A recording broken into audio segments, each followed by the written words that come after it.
Welcome to the Babbling Brooke podcast, a show where we talk any and all things related to Brooke High School. I'm your host, Mr. ZAMBITO, and I'm joined by my co-host, FERRELL. Pierce, happy March Madness. Oh, it's absolutely happy. First day in, and I am 12-4 right now. How's your bracket looking? I don't know my record. I'd have to go back and even look at the teams that I picked. It was so long ago that I filled out the bracket.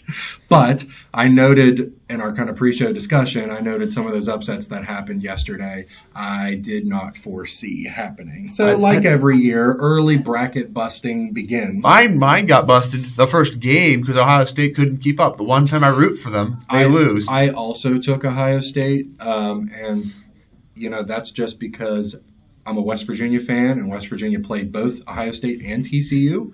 I guess maybe we just caught Ohio State early in the season, and they had a really hot game. And I thought, man, I feel like Ohio State should be able to pull that one out. They almost came back and did it. They did come back. They just blew a lead in the final 5 minutes. So it's bittersweet because I had them picked to win. So that would have been beneficial to me, but I also can't stand Ohio State. So I mean, you both. But the one time we picked them to win, they lose. Let us down. They lose. It's typical Ohio State. But we're not going to get into college politics here. No, and we'd be remiss if we didn't talk a little March Madness, as is tradition on this show. It's one of the one times I think it's acceptable to deviate from the happenings of Brooke High School, mainly just because, we're both big basketball fans, but I feel like March Madness is culturally, something that non-basketball fans enjoy as well. A good example would be my wife, who she'll watch WVU with me, but she was biting her nails last night for the BYU Texas game because she had BYU advancing all the way to the championship. So you want to talk about a bracket buster. So she was screaming at the TV, and this is someone who, again, hardly watches any basketball whatsoever, but there's something about that. I relate it to college March Madness brackets and Super Bowl boards are things that I feel like non-sports fans get attuned to and involved with. It's like a cultural thing. Oh, it absolutely is. And I'd be remiss if I didn't talk about the team that I want to win it all. And I think Houston's finally going to get it done. I'm convinced that game last year against Florida was absolutely rigged, but that's a topic of discussion that no one wants to have right now. So I could tell you that it's a fair bet to take Houston all the way. They are loaded. I hear you have a Big 12 team going to the championship as well. Is it Houston? My pick is Arizona. I just think top to bottom put together, I think they're the best team in the country. Offensive prowess, defensive ability. Houston has the best defense, but I think Arizona can play good enough defense mixed with absolutely elite offense. It's going to be a battle of titans, whoever makes it far. This March Madness is going to be a lot better than last year, I feel, where it's not just going to be all one season, the Final Four. Who's your Cinderella? Cinderella? That's a hard answer to have right now. I'd have to look. But I've taken mine all the way to the Elite Eight, my Cinderella. I'll let you know mine when I hear yours. Do you not have one from your bracket? I think I want to say the lowest seed I have is a 10, going to the Sweet 16. Okay. Do you know who it is? Not off the top of my head, but I do believe that it is. No, the biggest Cinderella I have is Wright State, but every year when I do a bracket, I always try. That's a 14, by the way, so I was off. I try to pick one Cinderella and will them to victory. Hopefully, that becomes the story. My pick this year is Miami of Ohio. I feel like that's gonna be the team that's like FAU for some reason. Have an amazing regular season, then just go in and just flame out. They won their playing game against SMU, and they are so much fun to watch. They are not going to beat you with athleticism. They're going to beat you with effort and three-point shooting. They spread you out, and they're so much fun to watch. I think they scored 89 points in their playing game against SMU. For the record, I have Miami losing the first round. But physically speaking, right, compared to Power 4 teams, they're going to be physically outmatched in most games that they're going to play. So it's going to be up to. If they have one cold night, it's over for them. That's why I just don't trust them. If a more talented team athletically kind of dictates the pace of the game, they don't stand a chance. They will have to dictate the pace. So we'll see. I don't even know. That's what makes all this fun. I confess that I honestly don't know my bracket that well. All I know is my Final Four is all 2 seeds, so that's fun. That's okay. And mine's half ones, half twos. Because, I mean, the top of the... I think that's how it always goes, isn't it? How we always pick all ones, all twos, all threes, all that good stuff. Well, I think wasn't it last year that kind of was the case? Yeah, it kind of was. Houston, Duke, Florida, and Auburn all throwing haymakers at each other. So there you go. And just the top of the cream of the crop there is a huge difference there, talent-wise. So, who's your shocking upset, by the way? Who's going to be your shocking upset? Like who's the most hilariously improbable upset you have on your bracket? Like a 9-1, a 16-1, that kind of thing. Ooh, boy. None of us have a 16-1 for the record. No. It's probably going to be, I'd have to look at the bracket, but it'll be Miami of Ohio. Miami of Ohio over whoever I have in the Sweet 16. Which I assume is a 2 seed. But for me, I had Ohio State beating Duke in the second round. That's not going to happen. It's up to DCU now. And hot take, I still think it's going to happen. I don't think Duke stands a chance. Well, we'll see. We'll see. I'm excited to watch. Oh, but I think we should probably put a lid on March Madness talk, and let's get to the whole point of our show, which is to talk about Brooke High School. And let's start with the dawn of spring. Pierce, tell me about some sports. Well, I mean, we kind of already were talking about sports, and I feel talk Brooke High School sports. I felt like we were obligated to since we didn't do our challenge from last year. I knew we needed to. We had to talk March Madness. Felt obligated to it, but to start us off, the baseball and softball teams got into it last night, and me and you were both in attendance for the softball game. They unfortunately lost to Lindsley, but I watched that team. They look like they're a good team. Lindsley's always a tough opponent to watch. I even mentioned that to you.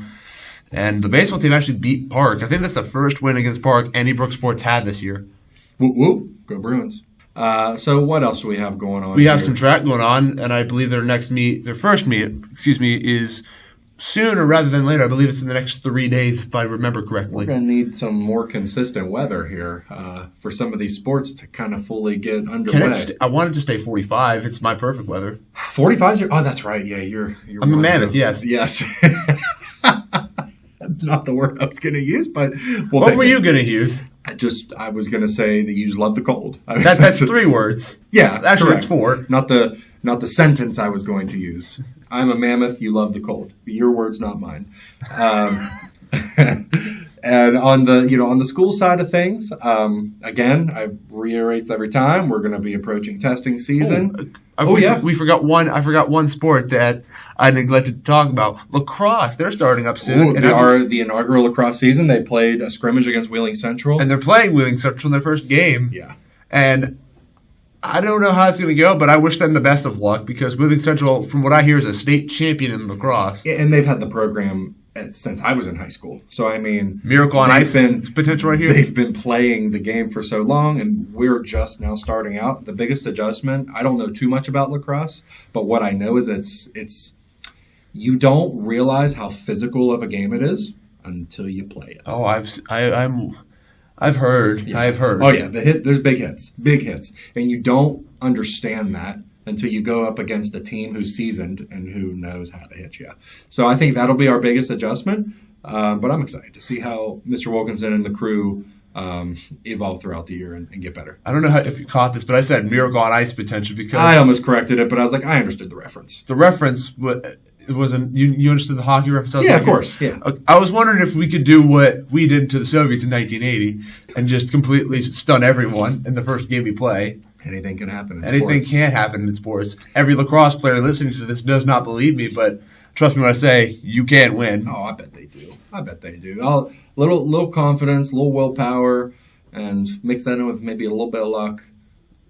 Anything can happen. A little bit. Replace that with a lot of it, and all of the things you said. No, I'm excited to see how they get the thing going.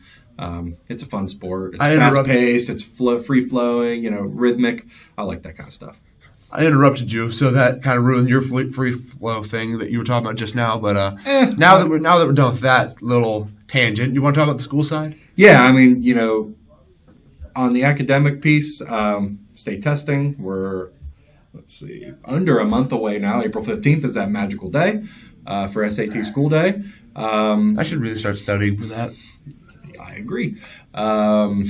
Our student staff basketball game, our seniors versus staff basketball game is next week. I like the fact that you had to emphasize seniors to rub it in a little bit, didn't you? Not to rub it in, just to emphasize that it's a special event for seniors.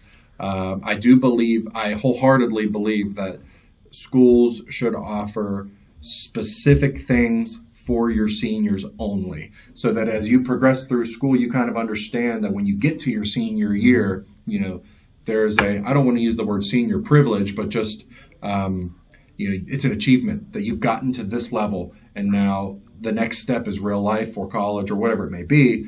But I like to have special things set aside just for seniors. I only mentioned it that way because I've talked to you before about wanting to play in the game. I know, and it will be very tempting, I'm sure, to jump on that court and try to drain a three in my face. In your face, I'll just drive right by you. You have no knee. Yeah, you're right. Yeah. You have no knee. That's why. Yeah, no, I wouldn't get up on the key anyways. I'd sink down to the paint. And in which case, then I'd hit a three. Yeah, and then that's all you there.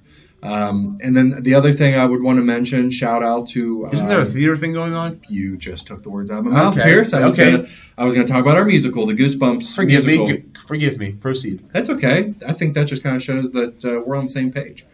The shows are going to be next Thursday, Friday, and Saturday. And those dates are the 25th, the 26th, and the 27th of March. $12 per ticket, right? I would really encourage everyone to get out there and support the students who have been working tirelessly to not only rehearse for the musical, but build the set as well. I mean, I'm back in the auditorium, and they're painting, and they're hammering, and they're trying to get everything prepared for this show. I'm going to try to catch the Friday show, and we bring the family up and hopefully have a nice evening and get some laughs in. I hear it's going to be pretty funny, too. Oh, my gosh. Theater's always funny to watch. It's like, isn't it going to be like a comedy show? Isn't it based off Goosebumps? So it's based off Goosebumps, but I don't think it's going to be, like, scary. I think it's more of a playful, I don't want to use the word, interpretation of Goosebumps, yeah. Good word.